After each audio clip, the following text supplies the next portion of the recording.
கேபிள்லேருந்து நீக்கப்பட்டிருக்கு. அது எப்படி? 3 சேனல்கள் முடக்கப்பட்டது என்பது சரியான வார்த்தை கிடையாது. சம்பந்தப்பட்ட தொலைக்காட்சி நிறுவனங்களினுடைய தலைமை அதிகாரிகளுக்கு நேரடியாக தொடர்பு கொண்டு நாங்கள் பேசியிருக்கிறோம்.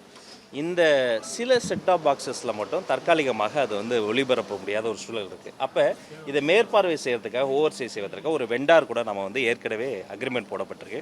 அவர்கள் சென்னையில் துரிதமாக செயல்பட்டு முழு வீச்சில் அதை சரி செய்வதற்காக செஞ்சிட்ருக்கிறாங்க. அதனால் இது வேறு தனி காரணமோ அல்லது முடக்கப்பட்டது என்பது ஏற்புடையதல்ல. அப்படி நமக்கு எதுவுமே இல்லை. முடக்கப்படமில்ல. வேகமாக அந்த வெண்டார்ஸ் வேலை செஞ்சுட்ருக்கிறாங்க.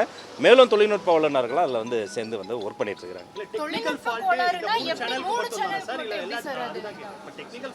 சரி, வேறு என்ன ஃபால்ட்? இப்போ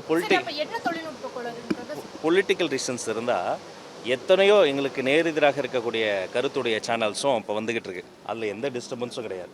தொழில்நுட்ப கோளாறுனா இப்போ இந்த சேனலில் அரசு கேபிள் டிவி அப்படிங்கிறது இந்த டேக் அப்படிங்கிறதுக்குள்ளார ஒவ்வொரு சேனலுக்கும் ஒவ்வொரு அலைவரிசை இருக்குது.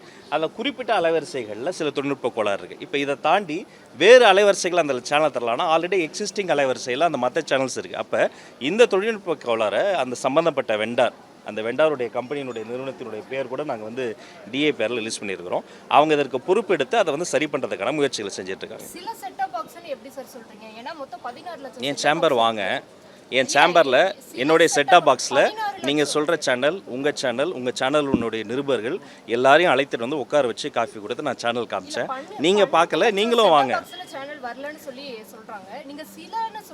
அதான் நான் என்னுடைய சேம்பர் மட்டும் இல்லை, எல்லா இடங்கள்லையும் வருது.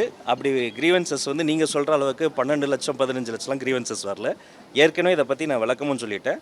3வது முறை தெளிவாகவும் சொல்கிறேன். வேறு எந்த பர்சனல் ரீசன்ஸோ பொலிட்டிக்கல் ரீசன்ஸோ இதில் இல்லவே இல்லை. 4 நாளாக சேனல் வரல, முழு வீச்சில் பணிகள் நடக்குதுன்னு சொல்கிறீங்க. 4 நாளாக இன்னும் அதை சரி பண்ண முடியலையா? ஆமாங்க. இல்லைங்க, 4 நாள் கிடையாது. அதாங்க சொல்கிறேன். இது 4 நாள் கிடையாது. முதல்ல ஒரு சேனலில், ஒரு பக்தி சேனலில் ஒரு ப்ராப்ளம் வந்தது. அது சரி செய்கிறதுக்குள்ளார இன்னொரு நியூஸில் இப்படி மாறி சில சேனல்களில் இந்த சில செட்டாப் பாக்ஸஸில் தான் ப்ராப்ளம் வருது. என் வீடுகளில் உங்கள் சேனல் தான் ஓடுது. என்னுடைய அலுவலகத்தில் உங்களுடைய நிருபரில் அழைத்து நேரில் உட்கார வச்சு காமிச்சிட்டேன். உங்கள் தொலைக்காட்சிகளினுடைய தலைமை அதிகாரிகளுக்கு பேசிட்டேன். வேகமாக வேலையை நடந்துக்கிட்டு இது சரி செய்யப்படும். நன்றி.